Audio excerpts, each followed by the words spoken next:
In the frost-covered hills of eastern Kentucky, where winter mist clung to the hollows like the breath of the dead, the year 1892 witnessed an event so grotesque and unthinkable that it would forever stain the collective memory of 3 counties. What began as a simple neighborly invitation to a harvest celebration would end with 7 people dead, their bodies arranged in a tableau of horror that challenged every understanding of human nature and civilized behavior. The Blackthorn brothers had planned something far more sinister than a traditional feast, and by the time their guests realized the true nature of their invitation, escape was no longer possible. The Blackthorn homestead occupied a strategic position in Devil's Fork Hollow, a remote valley that could only be accessed by a single narrow trail winding between towering limestone cliffs. The isolation that made the location perfect for the brothers' dark purposes also meant that screams would echo unheard through the empty wilderness, and that visitors would find themselves completely cut off from any possibility of rescue or assistance once they entered the valley. Jeremiah Blackthorn, the elder of the 2 brothers, was a man whose physical presence commanded both respect and unease in equal measure. Standing nearly 7 feet tall with shoulders that seemed to have been carved from the same stone as the surrounding cliffs, he possessed the kind of raw physical power that made even the hardiest frontier men reluctant to challenge him. His pale grey eyes held an intelligence that was both sharp and calculating, constantly evaluating everyone he encountered for weaknesses that could be exploited. Ezekiel Blackthorn, though younger and smaller than his brother, was no less formidable in his own way. Where Jeremiah relied on physical intimidation, Ezekiel employed a combination of charm, intelligence, and psychological manipulation that made him extraordinarily effective at gaining the trust and confidence of potential victims. His ability to present himself as a cultured, educated gentleman was all the more dangerous because it masked a mind that was fundamentally alien to normal human empathy and moral reasoning. The brothers had arrived in Devil's Fork Hollow in the spring of 1889, purchasing the remote property from a widow who was eager to relocate closer to town after her husband's death. Their arrival had been welcomed by the scattered families who made their living in the isolated mountain communities, as the brothers brought with them apparent prosperity and a willingness to participate in the social and economic life of the region. During their first 3 years in Kentucky, the Blackthorn brothers had carefully cultivated reputations as successful farmers and respected community members. They contributed to local churches, participated in community work projects, and demonstrated the kind of neighborly cooperation that was essential for survival in the harsh mountain environment. Their apparent wealth and generosity made them popular figures in a region where resources were scarce, and mutual assistance was often the difference between prosperity and starvation. However, beneath their facade of respectability, the brothers had been systematically studying the local population, identifying potential victims and developing strategies for isolating them from protective social networks. Their 3-year period of community integration had provided them with detailed knowledge of family relationships, travel patterns, and the social dynamics that governed interactions between the scattered mountain households. The brothers' psychological profiles of their neighbors revealed a sophisticated understanding of human behavior and motivation that enabled them to predict and manipulate the responses of potential victims with remarkable accuracy. They had identified each family's economic pressures, social insecurities, and personal relationships, creating comprehensive dossiers that would allow them to craft irresistible invitations to their planned macabre celebration.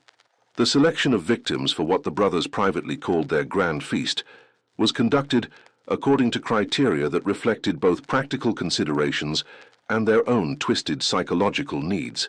The brothers sought individuals who possessed specific characteristics that would enhance their ritualistic experience while minimizing the risk of discovery or retaliation from surviving community members.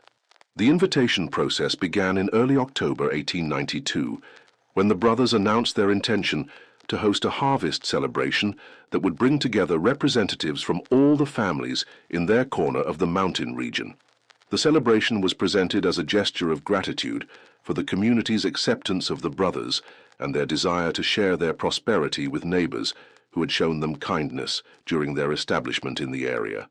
The brothers' invitations were carefully crafted, to appeal to the specific psychological vulnerabilities they had identified in each potential victim. Families struggling with economic hardship were promised generous gifts of food and supplies that would help them through the coming winter. Socially isolated individuals were offered the opportunity to participate in an elegant social gathering that would elevate their status within the community. Lonely widows and unmarried men were subtly encouraged to view the celebration as an opportunity to form new relationships that might lead to marriage or partnership. The targeted families included the Meadowses, a struggling clan with 5 children who had been facing the prospect of a hungry winter after crop failures. The Parkers, an elderly couple whose adult children had moved away, leaving them isolated and vulnerable. Rebecca Whitmore, a young widow whose husband had died in a mining accident, leaving her to raise 2 small children alone.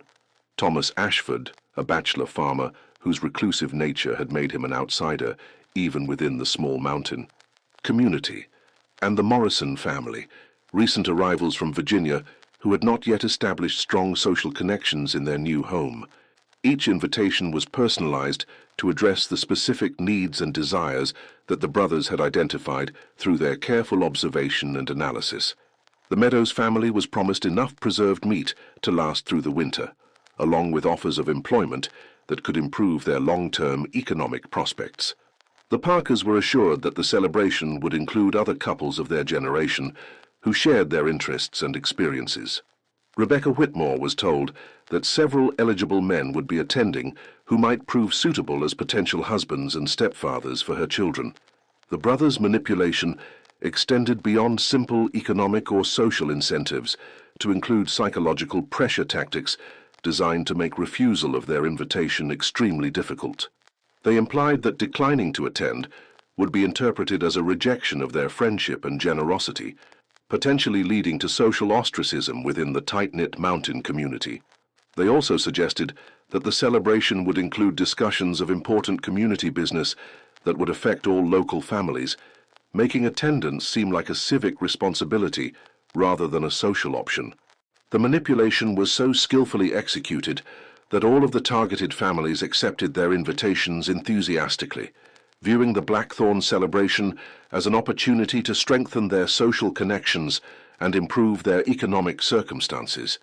None of the invited families suspected that they had been selected as victims in an elaborate scheme that would culminate in their deaths and the desecration of their bodies for the brothers' ritualistic purposes. The brothers' preparations for their grand feast involved months of careful planning and the acquisition of specialized equipment and supplies that would enable them to conduct their ritualistic activities with maximum efficiency and psychological impact.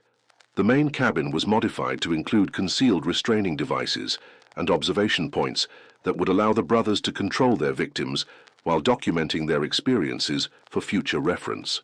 The basement of the cabin was converted into what the brothers called their preparation chamber, equipped with tables, knives, and preservation equipment that would enable them to process their victims' bodies according to their ritualistic requirements.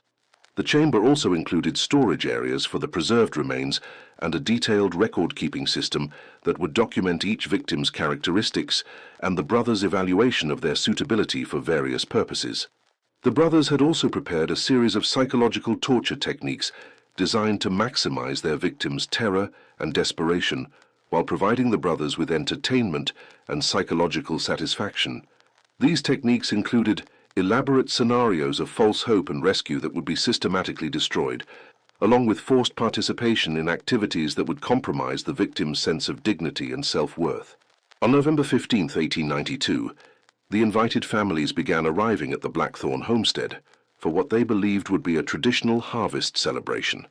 The brothers greeted their guests with apparent warmth and hospitality, providing food, drink, and entertainment that initially seemed to justify their reputation for generosity and social sophistication. The early phases of the celebration proceeded according to normal social patterns, with families sharing news, children playing together, and adults engaging in the kind of community bonding that was typical of frontier social gatherings. The brothers played their roles as gracious hosts perfectly, ensuring that their guests felt welcome, comfortable, and secure in their surroundings. However, as the evening progressed, Subtle changes in the atmosphere began to suggest that something was not entirely normal about the celebration. The brothers became increasingly controlling about their guests' movements, suggesting that certain areas of the property were unsafe or off-limits for various reasons. They also began separating family groups, claiming that different activities were planned for adults and children, men and women, that would maximize everyone's enjoyment of the celebration. The food and drink provided by the brothers had been carefully prepared to include sedative substances that would gradually reduce their guests' ability to recognize danger or respond effectively to threatening situations. The substances were administered in doses that would not immediately incapacitate the victims, but would slowly impair their judgment, coordination, and emotional responses over the course of several hours. As the evening wore on, the guests began to experience the effects of the drugged refreshments without recognizing the source of their increasing lethargy and confusion. The brothers attributed their guests' condition to the natural effects of good food, strong drink, and the relaxing atmosphere of the celebration, encouraging them to rest and enjoy the hospitality that was being provided. The transition from apparent hospitality to open hostility occurred gradually, with the brothers using psychological manipulation to isolate their victims and prevent them from coordinating any effective resistance. Family members were separated under various pretexts, with parents told that their children were being entertained in another room, while spouses were divided for gender-specific activities that would supposedly enhance their enjoyment of the celebration. By midnight, the brothers had successfully isolated all of their victims in different locations throughout the homestead, with each individual or small group confined in spaces that prevented communication with other guests. The victims were now completely under the brothers' control, unable to mount coordinated resistance or to escape from the remote valley, even if they could overcome their individual restraints. The brothers' revelation of their true intentions was conducted with theatrical dramatic flair, designed to maximize the psychological impact on their victims. They explained that the harvest celebration had been a deception designed to lure suitable subjects for what they called their sacred feast, a ritualistic ceremony that would honor ancient traditions of human sacrifice and consumption. According to the brothers' explanation, human flesh possessed spiritual and nutritional properties that were superior to any other food source, and the consumption of human meat in ritualistic contexts could provide enhanced physical capabilities, spiritual insight, and psychological power that would elevate the participants to a higher level of human existence. The brothers claimed to be part of an ancient tradition of ritualistic cannibalism that had been practiced by their family for generations. The brothers' account of their family history included references to ancestors who had practiced ritualistic cannibalism in various historical contexts, from medieval European cults to indigenous American traditions that had supposedly been preserved and adapted through centuries of secret practice. They claimed that their knowledge of ritualistic human consumption techniques had been passed down through family oral traditions, and that their current activities represented the continuation of practices that were far older and more sophisticated than their victims could understand. The psychological torture that followed the brothers' revelation was designed to break down their victims' resistance while providing the brothers with entertainment and research material for future activities. The victims were forced to watch as the brothers prepared their ritualistic equipment and explained the various procedures that would be employed in processing their bodies for consumption. The brothers took particular pleasure in describing the enhanced sensory experiences and psychological effects that they claimed to derive from consuming human flesh, explaining how different parts of the human body provided different types of spiritual and physical nourishment. They claimed that the terror and desperation experienced by their victims would enhance the nutritional and psychological value of their flesh, making the torture and fear an essential component of the preparation process. The actual implementation of the brothers' ritualistic plans was conducted with methodical precision that reflected years of planning and previous experience with similar activities. Each victim was processed according to specific procedures that the brothers had developed through experimentation and refinement, with detailed documentation of the results for future reference and improvement. The brothers' techniques for killing and processing their victims demonstrated a level of anatomical knowledge and practical skill that suggested formal medical or butchering training, though the source of their expertise remained unclear. They employed methods designed to minimize blood loss while maximizing the preservation of usable tissue, indicating that efficiency and practical results were as important to them as psychological satisfaction. The ritualistic aspects of the brothers' activities included elaborate ceremonies and invocations that they claimed were necessary to properly sanctify their victims and enhance the spiritual benefits of consuming their flesh. These ceremonies involved the use of symbols, chanted phrases, and specific procedural sequences that the brothers insisted were essential for achieving the transcendent experiences they sought through their cannibalistic practices. The discovery of the brothers' crimes occurred 3 days after the celebration, when family members from neighboring communities became concerned about the non-return of their relatives who had attended the Blackthorn feast. A search party was organized to investigate the situation at the Devil's Fork Hollow homestead, though the searchers had no suspicion of the horrors they would find. Sheriff William Crawford led the search party that approached the Blackthorn homestead on November 18, 1892. The group included 6 armed men who were prepared for the possibility that some kind of accident or natural disaster had befallen the missing families, but who were completely unprepared for the evidence of deliberate mass murder that they would discover. The initial approach to the homestead revealed no obvious signs of violence or disturbance, with the property appearing normal and peaceful in the late autumn sunshine. The brothers' horses were visible in the pasture, smoke was rising from the cabin chimney, and the general appearance of the homestead suggested that normal activities were continuing as usual. However, when the search party called out for responses from the homestead residents, they were met with silence that seemed ominous, given the number of people who should have been present on the property. Sheriff Crawford's attempts to make contact with the Blackthorn brothers or their guests produced no results, prompting the search party to approach the main cabin with increasing caution and suspicion. The discovery that greeted the search party when they entered the Blackthorn cabin represented one of the most horrific crime scenes in Kentucky criminal history. The main room of the cabin had been arranged as a grotesque banquet hall, with the dismembered remains of the missing families displayed on tables and serving platters as if they were the centerpiece of an elaborate meal. The brothers had apparently consumed portions of their victims while arranging the remaining body parts in artistic displays that demonstrated both their psychological depravity and their methodical approach to their cannibalistic activities. The scene suggested that the consumption of human flesh had been conducted as a formal dining experience, complete with elaborate table settings and ritualistic presentations. Sheriff Crawford's initial survey of the crime scene revealed evidence that the brothers had been living with and consuming the remains of their victims for several days after the murders, treating the bodies as a renewable food source rather than simply as victims of a single violent episode. The methodical processing and storage of human remains indicated that the brothers viewed their activities as a sustainable lifestyle rather than a one-time criminal act. The search for the Blackthorn brothers themselves proved initially fruitless, as they appeared to have vanished from the homestead sometime before the arrival of the search party. Their absence suggested either that they had been warned of the impending investigation or that they had planned their escape as part of their overall scheme, recognizing that discovery was inevitable once their victims failed to return home.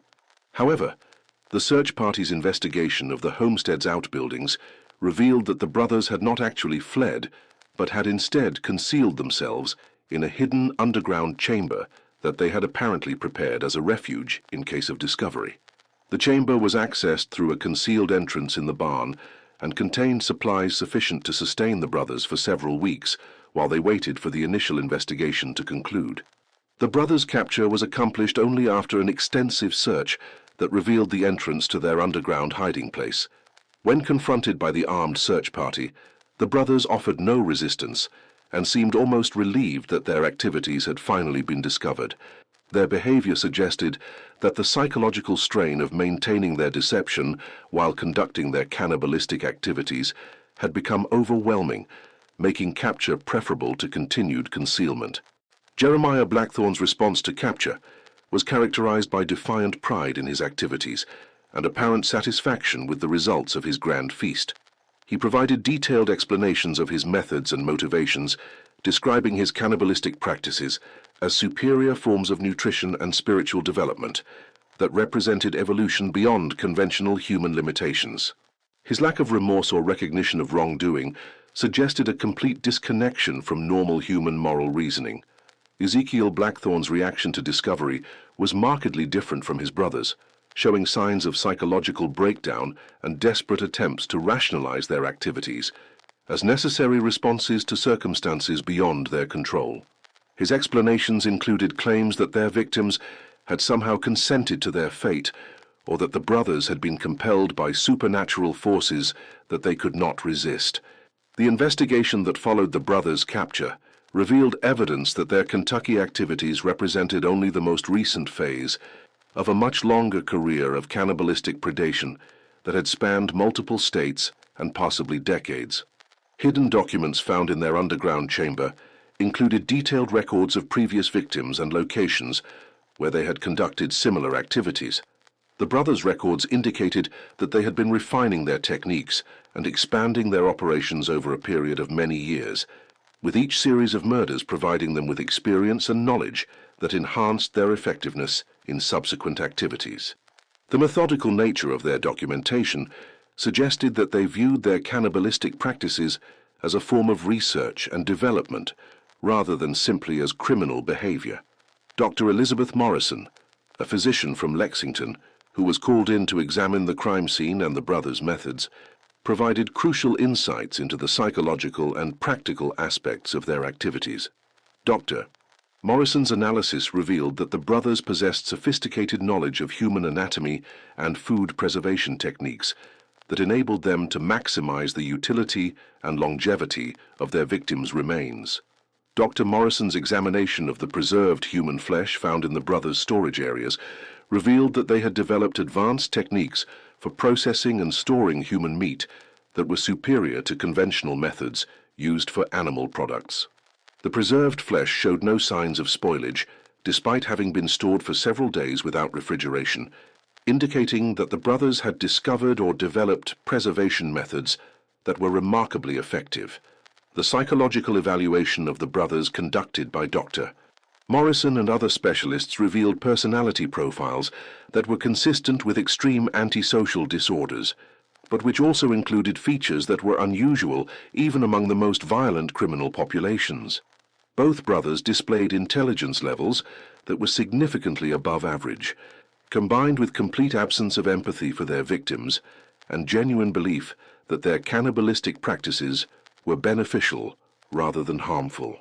The brothers' trial became one of the most sensational legal proceedings in Kentucky history, with extensive newspaper coverage bringing national attention to the horrific details of their crimes. The testimony revealed aspects of their activities that were so disturbing that several jury members became physically ill during the proceedings, and the judge was forced to impose restrictions on the graphic evidence that could be presented in open court. The defense attorney's attempts to argue that the brothers were legally insane were undermined by the clear evidence of their methodical planning and sophisticated execution of their criminal activities.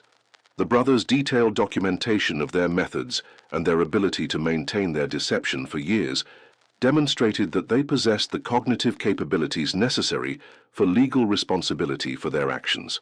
The prosecution's case was strengthened by the testimony of neighbors and community members who had observed the brothers' behavior during their 3 years of community integration. These witnesses described subtle signs of the brothers' true nature that had been overlooked at the time, but which in retrospect provided clear indications of their predatory intentions and psychological abnormalities. The verdict in the Blackthorn brothers' trial was never in doubt, given the overwhelming physical evidence of their crimes and their own detailed confessions.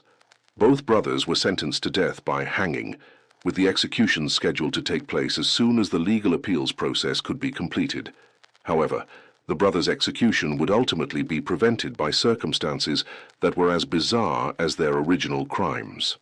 On the night before their scheduled execution, both Blackthorn brothers were found dead in their jail cells, under circumstances that remain unexplained to this day. The brothers appeared to have died simultaneously, from what the examining physician described as sudden cardiac arrest, despite having shown no previous signs of heart disease or other medical conditions that would explain their deaths. The investigation into the brothers' mysterious deaths revealed several anomalies that suggested their demise might not have been entirely natural. Both bodies showed signs of having consumed some unknown substance shortly before death, though no evidence of poison or other toxic materials was found in their cells or in the jail's food preparation areas. More puzzling was the discovery that both brothers had apparently spent their final hours engaged in intensive writing activities, producing dozens of pages of text that appeared to be continuations of their criminal documentation. The writings included detailed descriptions of their future plans for cannibalistic activities and references to other individuals who were allegedly continuing their traditions in different locations. The contents of the brothers' final writings suggested that their Kentucky activities were part of a larger network of cannibalistic practitioners who maintained contact with each other and shared information about techniques and opportunities. The writings included what appeared to be coded references to other locations and individuals, though investigators were unable to decode the references or verify their significance. The mysterious circumstances surrounding the brothers' deaths, combined with the disturbing content of their final writings, created lasting concerns about the possibility that their cannibalistic network might continue to operate in other locations. Law enforcement agencies throughout the region were alerted to watch for similar crimes, though no definitive connections were ever established. The aftermath of the Blackthorn brothers case had profound and lasting effects on the communities of eastern Kentucky, creating an atmosphere of suspicion and fear that persisted for decades after the original crimes. Families became reluctant to accept invitations from neighbors they did not know well, and social gatherings were conducted with increased security and caution that reflected ongoing concerns about the possibility of similar predators operating in the region.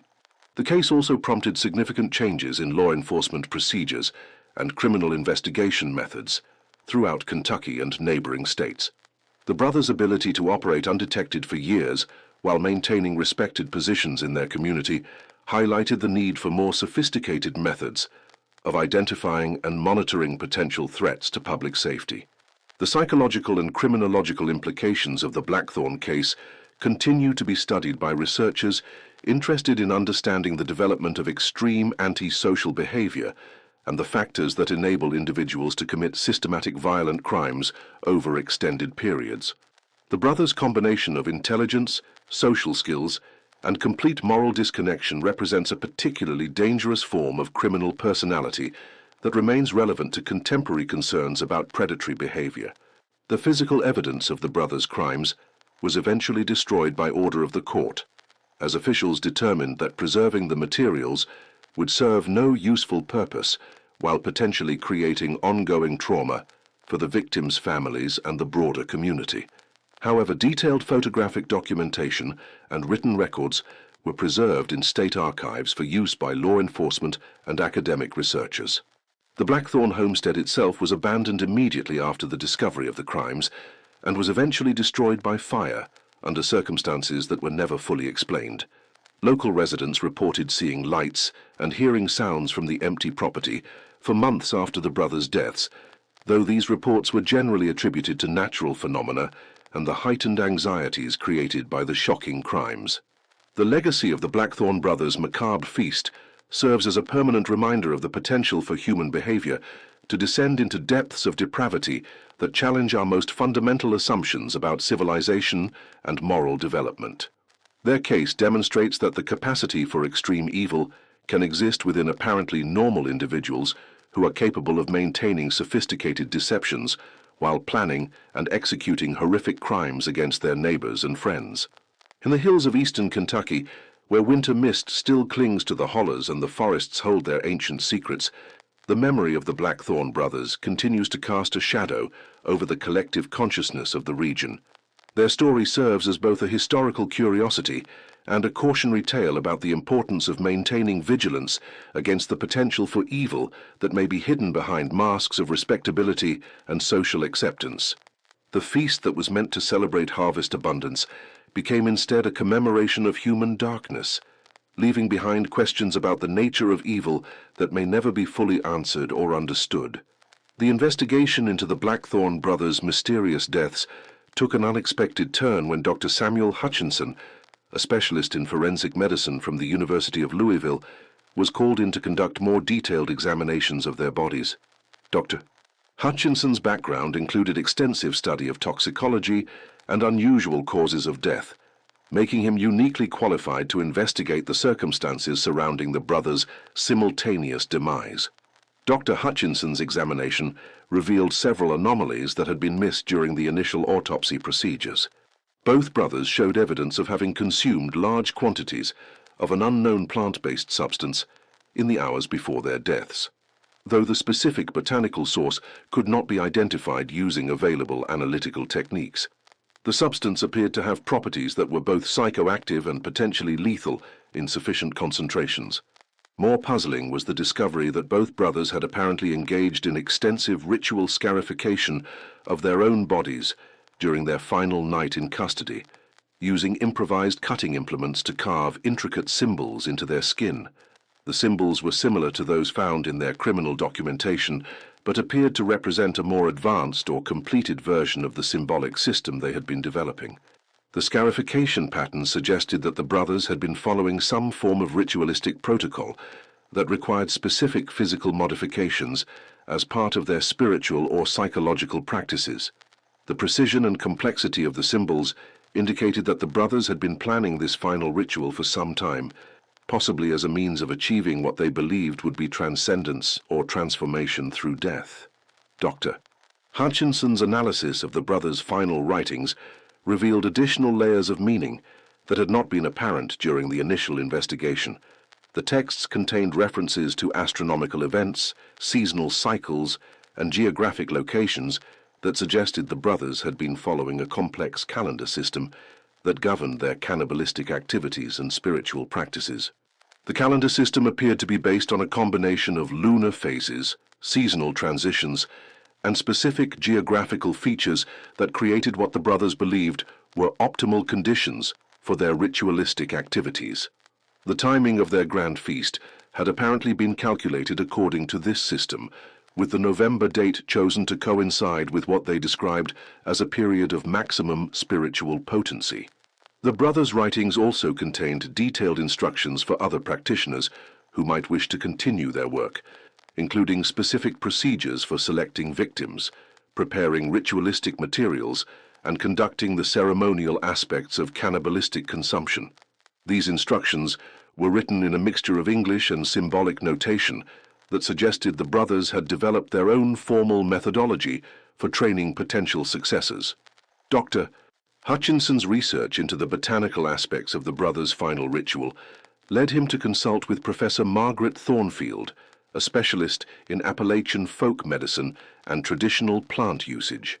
Professor Thornfield's analysis of the plant material found in the brothers' systems identified several species that were known to have been used in historical contexts for inducing altered states of consciousness and facilitating what practitioners believed were spiritual transformations. The combination of plants consumed by the brothers included species that were traditionally associated with death rituals and communication with spiritual entities, suggesting that their final act was intended as a form of ritualistic suicide designed to achieve specific spiritual or psychological goals. The brothers apparently believed that their consumption of these materials would enable them to continue their activities in some form after physical death.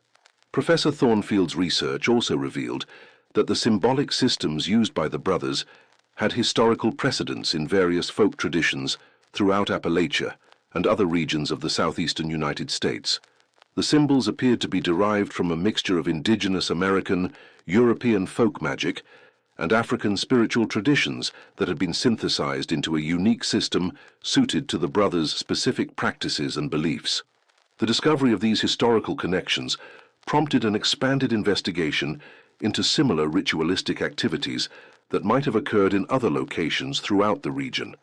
Law enforcement agencies began reviewing unsolved disappearances and unusual death cases from previous decades, searching for patterns that might indicate the presence of other practitioners following similar methodologies.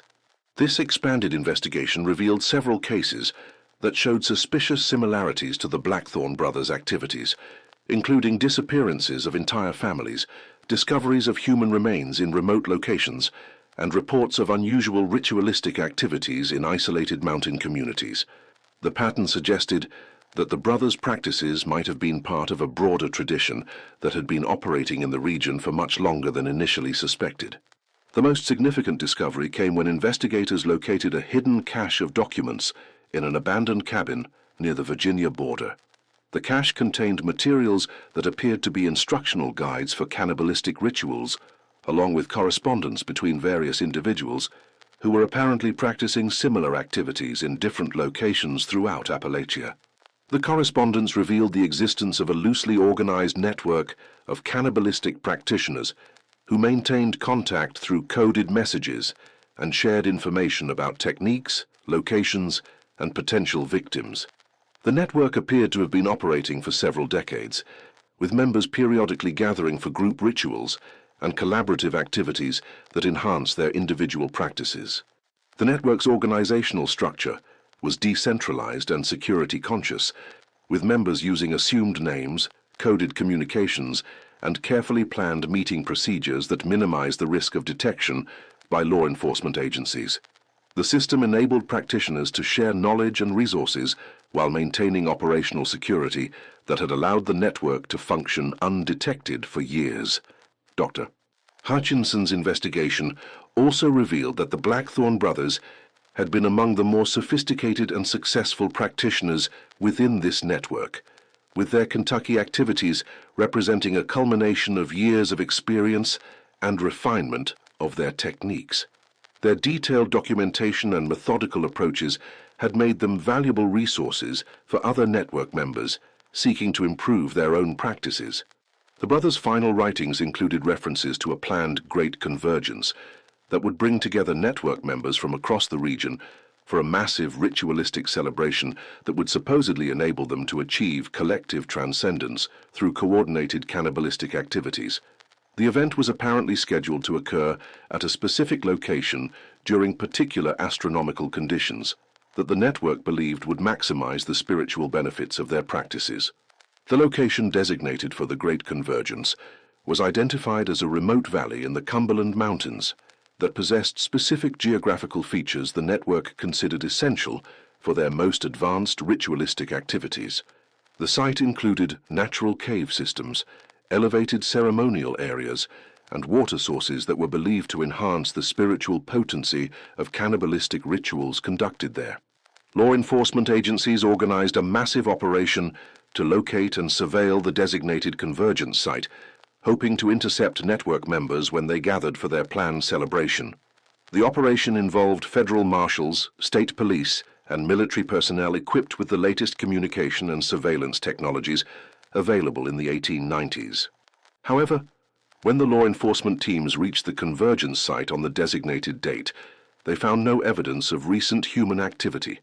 The location appeared to have been abandoned for months, or possibly years, with no signs that any large gathering had taken place or was being prepared for the immediate future. The absence of network activity at the convergence site prompted speculation that the brothers' death had somehow disrupted the network's plans, or that the remaining members had become aware of law enforcement surveillance and had cancelled their gathering. Alternatively, the references to the Great Convergence might have been deliberately misleading information designed to misdirect investigators away from the network's actual activities. The investigation into the cannibalistic network continued for several years, with law enforcement agencies gradually uncovering evidence of additional practitioners and ritualistic activities throughout the Appalachian region. The scope of the network's operations proved to be far more extensive than initially suspected, with connections extending into multiple states and possibly involving hundreds of participants over several decades.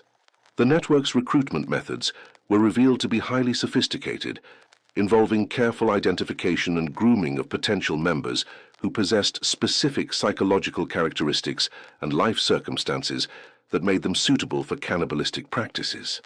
The recruitment process typically extended over months or years, with candidates being gradually introduced to network concepts and activities through seemingly innocent social interactions. The psychological profile of network members revealed consistent patterns of social isolation, economic hardship, and exposure to extreme violence or trauma that had created psychological vulnerabilities that network recruiters could exploit. Many members had backgrounds that included military service, frontier violence, or participation in other forms of systematic killing that had desensitized them to normal moral constraints. The network's training procedures for new members were documented in materials recovered from various locations, revealing systematic methods for overcoming natural revulsion to cannibalistic activities and developing the psychological frameworks necessary to view human predation as acceptable or even beneficial behavior. The training included gradual exposure to increasingly extreme activities, combined with ideological indoctrination that reframed cannibalism as spiritual advancement. Dr. Hutchinson's research into the network's ideological foundations revealed a complex belief system that combined elements from various religious and philosophical traditions to create justifications for cannibalistic practices.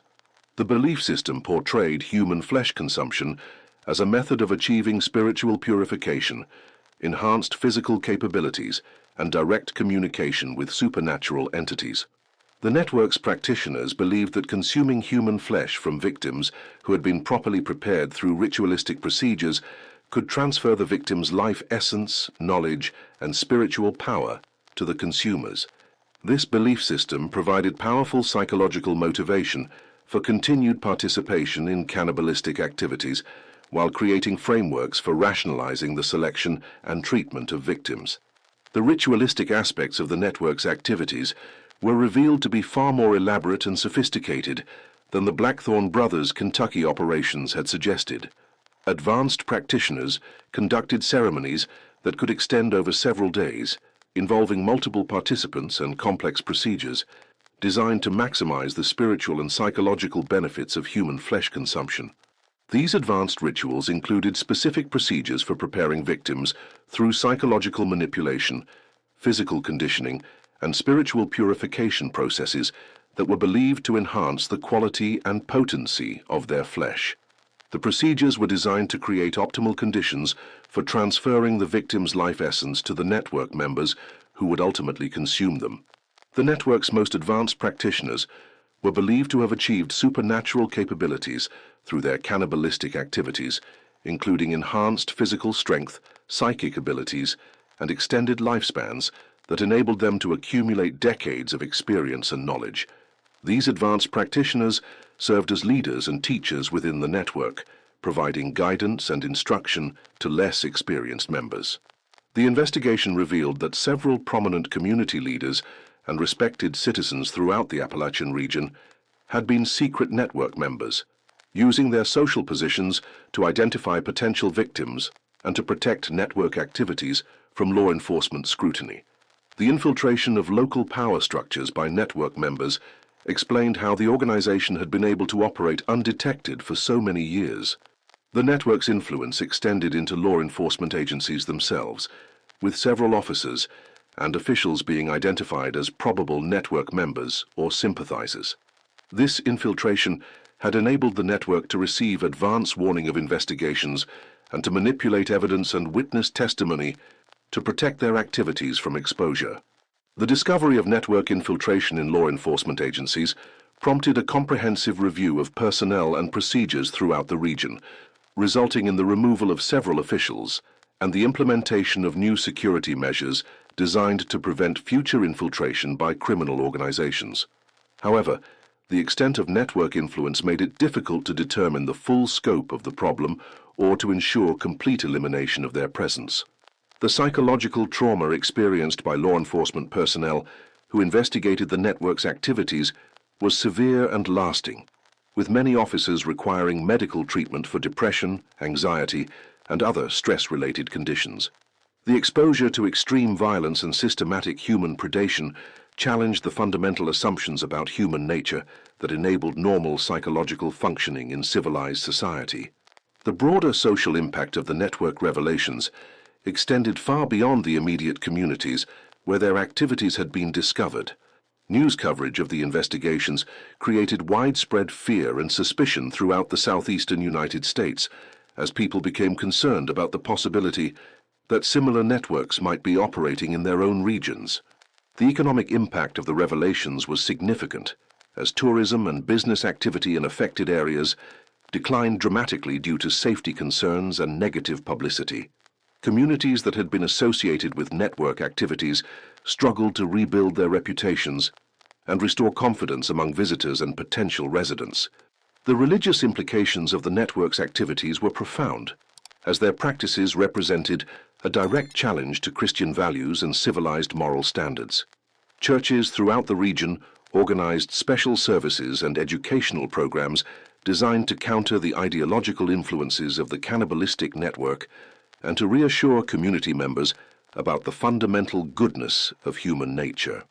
The academic study of the network and its activities provided unprecedented insights into the development of extreme deviant behavior and the factors that enable ordinary individuals to participate in systematic human predation.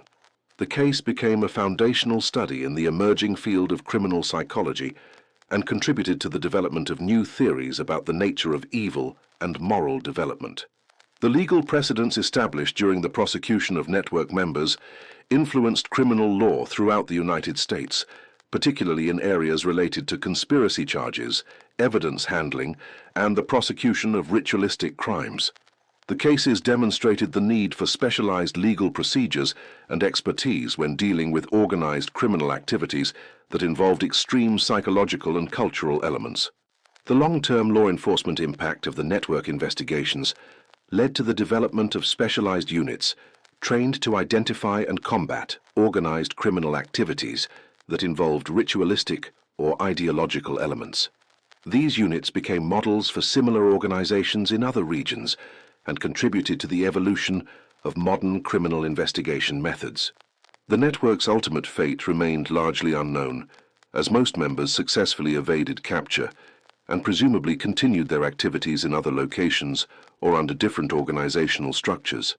The decentralized nature of the network made complete elimination extremely difficult, and law enforcement agencies remained concerned about the possibility of continued operations for many years after the initial investigations. The final confirmed network activity occurred in 1899, when human remains were discovered at a remote site in Tennessee that showed clear evidence of ritualistic cannibalistic processing. The discovery site included materials and symbols that were consistent with network practices, suggesting that some members had continued their activities despite the law enforcement crackdown.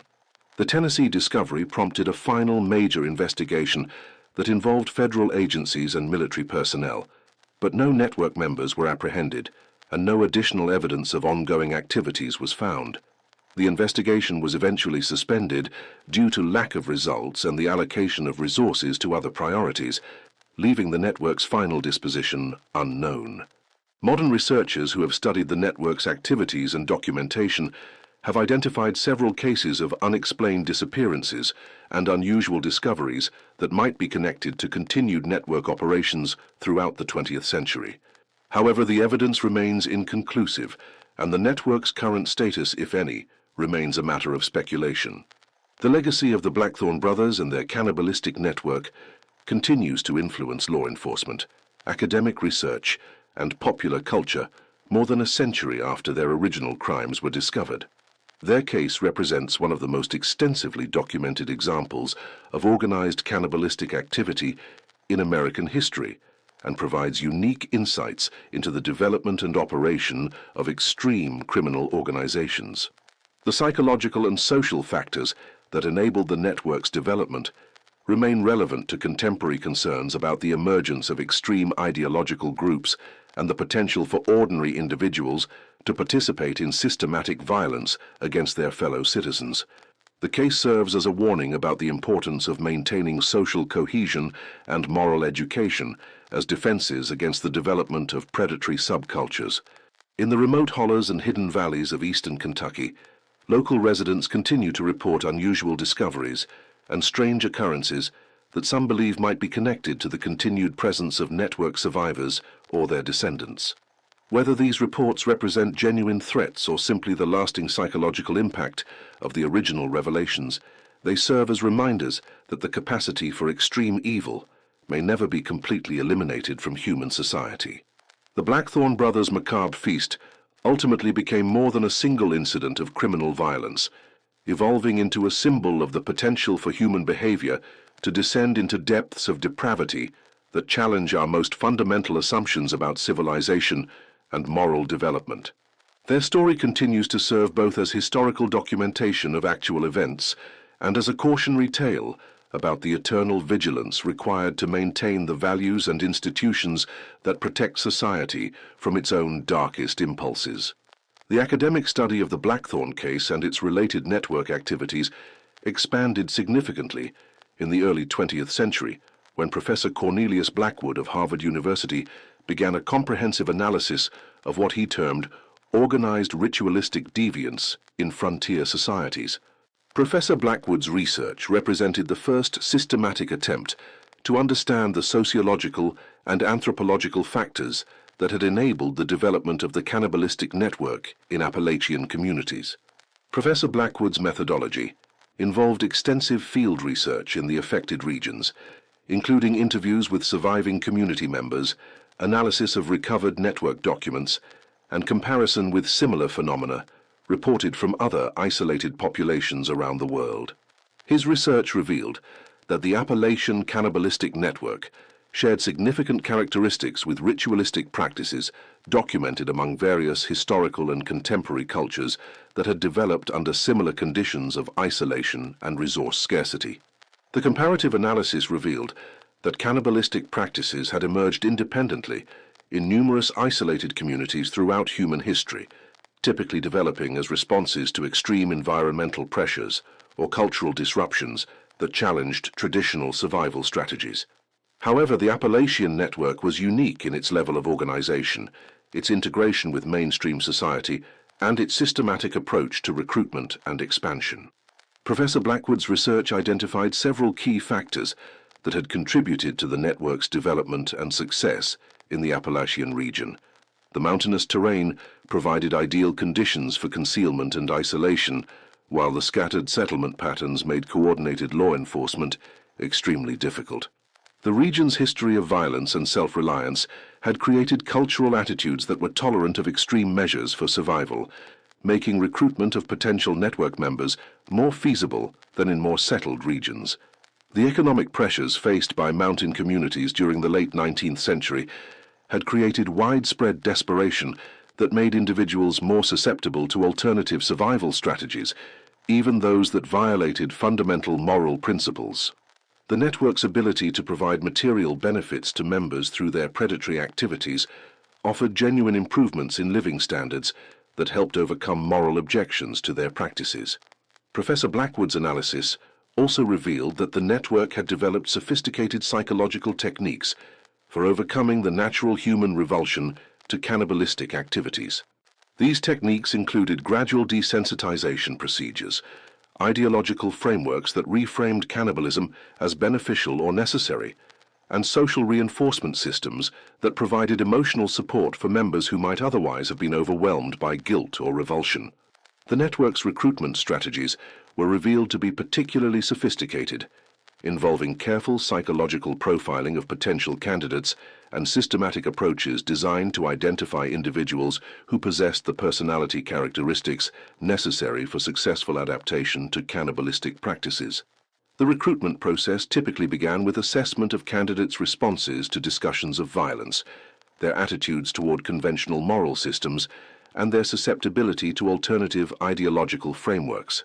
Professor Blackwood's research documented several stages of network recruitment that were designed to gradually acclimate candidates to increasingly extreme activities while building psychological dependence on network social structures and material benefits.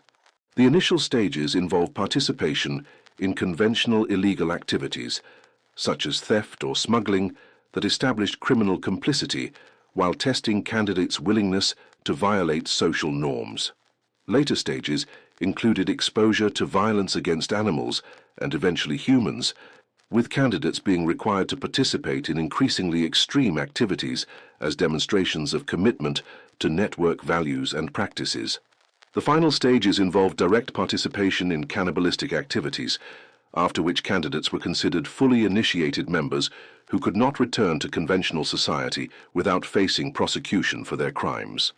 The psychological conditioning techniques used by the network included systematic indoctrination in alternative belief systems that portrayed cannibalistic practices as superior forms of nutrition and spiritual development. Network members were taught that conventional moral systems were designed to keep humans in states of weakness and spiritual poverty, while their practices represented evolution toward higher forms of human existence. Professor Blackwood's documentation of network belief systems revealed complex philosophical frameworks that combined elements from various religious and mystical traditions to create comprehensive worldviews that justified and encouraged cannibalistic practices. These belief systems provided network members with sense of purpose and moral superiority that enabled them to maintain their activities despite social condemnation and legal persecution. The network's organizational structure was revealed to be more sophisticated than initially suspected, with clear hierarchies, specialized roles, and formal procedures governing everything from victim selection to meat preservation and distribution. Advanced network members served as teachers and leaders who transmitted knowledge and maintained discipline within local cells while coordinating activities across broader geographical regions. The leadership structure included regional coordinators who maintained communication between local cells and planned large-scale activities such as the proposed Great Convergence. These coordinators possessed extensive knowledge of network history, techniques, and membership that made them valuable targets for law enforcement efforts, but also extremely dangerous if captured, as their testimony could potentially expose the entire network's operations. Professor Blackwood's research also revealed that the network had developed extensive counterintelligence capabilities designed to protect their operations from law enforcement scrutiny. These capabilities included surveillance of government activities, infiltration of law enforcement agencies, and systematic elimination of potential witnesses or informants who posed threats to network security. The network's counterintelligence operations were conducted with professional-level sophistication that suggested some members had backgrounds in military or government intelligence services. The techniques employed included coded communications, dead drops, surveillance detection, and operational security measures that were far in advance of typical criminal organizations of the period. The network's elimination of threats to their security was conducted through methods that were designed to appear accidental or natural, avoiding the kind of obvious violence that might attract law enforcement attention. These methods included poisoning, induced accidents, and psychological manipulation designed to drive targets to suicide or mental breakdown. Professor Blackwood's investigation uncovered evidence of numerous disappearances and deaths that were likely the result of network counterintelligence operations, though the sophisticated methods employed made definitive proof extremely difficult to obtain. The network's ability to eliminate threats while avoiding detection demonstrated their understanding that successful criminal organizations must be more subtle and sophisticated than conventional law enforcement agencies. The academic study of the network's activities was complicated by the psychological impact on researchers who were exposed to detailed documentation of their crimes and practices. Several researchers involved in Professor Blackwood's project required medical treatment for depression and anxiety disorders caused by prolonged exposure to materials describing systematic human predation and torture. The psychological toll on researchers led to the development of new protocols for studying extreme criminal behavior, including mandatory counseling, limited exposure periods, and peer support systems designed to protect academic personnel from the psychological damage that could result from studying the most extreme forms of human deviance. Professor Blackwood's research culminated in a comprehensive report that was classified by government agencies due to concerns that publication might inspire copycat activities or provide instructional information that could be used by potential criminals. The report remained classified for several decades, though portions were eventually released for academic study under strict security conditions. The classified portions of Professor Blackwood's report contained detailed technical information about network practices and procedures that government officials determined posed unacceptable risks if made publicly available. These sections included specific techniques for victim selection and processing, psychological manipulation methods, and organizational structures that could potentially be replicated by criminal groups in other regions. The long-term impact of Professor Blackwood's research extended beyond academic circles to influence law enforcement training, criminal investigation procedures, and government policies related to organized crime and domestic security. The research demonstrated that criminal organizations could achieve levels of sophistication and effectiveness that rivaled government agencies, requiring corresponding improvements in law enforcement capabilities and methods. The network's demonstrated ability to infiltrate government institutions prompted significant reforms in personnel security procedures and background investigation methods throughout federal and state agencies.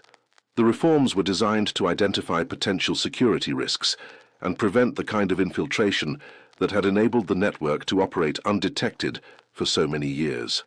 The broader implications of the network's activities for American society and democratic institutions were profound and lasting. The revelation that organized criminal groups could successfully infiltrate and influence government agencies raised fundamental questions about the security and reliability of democratic systems, particularly in regions where geographic and social conditions favored criminal organizations over legitimate authorities. The network's success in maintaining their activities while presenting facades of respectability and social responsibility challenged basic assumptions about the ability of communities to identify and eliminate threats from within their own populations. The case demonstrated that sophisticated criminal organizations could exploit the trust and cooperation that democratic societies required for effective functioning. The religious and philosophical implications of the network's activities were equally significant, as their practices represented a direct challenge to the fundamental moral principles that underpinned Christian civilization and democratic society. The network's alternative belief systems offered competing frameworks for understanding human nature and moral development that were fundamentally incompatible with conventional religious and ethical teachings. The network's success in attracting and retaining members despite their extreme practices suggested that conventional moral and religious education might be inadequate to prevent the development of alternative value systems under certain conditions. The case prompted significant discussions within religious communities about the need for more effective moral education and spiritual guidance to counter the appeal of deviant ideological systems. The cultural impact of the network revelations extended throughout American popular culture, influencing literature, journalism, and public discourse about the nature of evil and the potential for civilized society to protect itself from internal threats. The case became a touchstone for discussions about the limits of tolerance and the extent to which democratic societies should accommodate alternative beliefs and practices. The network's activities also influenced the development of American criminology and forensic science, as their sophisticated methods required corresponding advances in investigation and prosecution techniques. The case contributed to the establishment of federal law enforcement agencies with specialized capabilities for dealing with complex criminal organizations that operated across state boundaries. The long-term law enforcement legacy of the network investigations included the development of specialized training programs for officers dealing with ritualistic crimes, organized criminal conspiracies, and cases involving extreme psychological and cultural elements. These programs became models for similar training initiatives throughout the United States and influenced international law enforcement cooperation on complex criminal cases. The network's ultimate fate remained a subject of speculation and concern for law enforcement agencies well into the 20th century. While no definitive evidence of continued organized activities was discovered after the initial investigations, the decentralized nature of the network and the survival of numerous unidentified members made complete elimination virtually impossible to verify. Periodic reports of unusual discoveries and unexplained disappearances in remote areas throughout the southeastern United States continued to prompt speculation about possible network survivors or successors. However, these reports were generally inconclusive and might have represented either genuine criminal activity or the lasting psychological impact of the original revelations on regional populations. The development of modern communication and transportation systems gradually reduced the kind of isolation that had enabled the network's original development, making similar organized activities more difficult to conceal and maintain over extended periods. However, law enforcement agencies remained concerned about the possibility that similar networks might adapt to changing conditions and continue their activities using more sophisticated methods. The academic study of the network and related phenomena continued throughout the 20th century, with researchers developing new theoretical frameworks for understanding the development of extreme deviant behavior and the factors that enable ordinary individuals to participate in systematic criminal activities. The case remained a foundational study in criminal psychology and provided insights that were applicable to understanding other forms of organized criminal behavior. Modern analysis of the network's activities has focused on understanding the social and psychological mechanisms that enabled their development and persistence, with particular attention to the role of isolation, economic pressure, and cultural factors in creating conditions that were conducive to extreme criminal behavior. The research has contributed to the development of prevention strategies designed to identify and address the conditions that might enable similar networks to develop in contemporary society.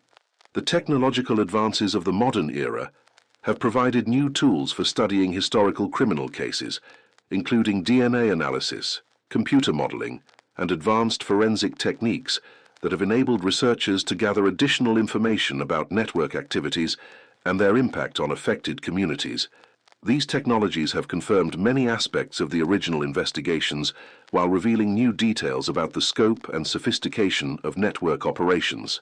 The ethical questions raised by the network's activities remain relevant to contemporary discussions about the limits of scientific research, the responsibilities of academic institutions, and the appropriate responses to extreme forms of criminal behavior. The case continues to serve as a cautionary example of the potential consequences when research into dangerous subjects is not properly regulated and controlled. In the remote valleys and hidden corners of eastern Kentucky, local folklore and family traditions continue to preserve memories of the network's activities and their impact on regional communities. These oral traditions serve as informal warning systems that help maintain community vigilance against potential threats, while preserving historical knowledge that might otherwise be lost. The physical evidence of network activities has largely disappeared through natural processes and deliberate destruction, but the psychological and cultural impact of their presence continues to influence regional attitudes and behaviors more than a century after their original crimes were discovered. The case serves as a permanent reminder of the potential for human evil to emerge even in the most seemingly peaceful and stable communities. The Blackthorn brothers and their associated network ultimately represent one of the most disturbing and comprehensive examples of organized criminal deviance in American history. Their case provides unique insights into the development of extreme criminal behavior and demonstrates the importance of maintaining effective social institutions and moral education as defenses against the emergence of predatory subcultures that threaten the foundation of civilized society.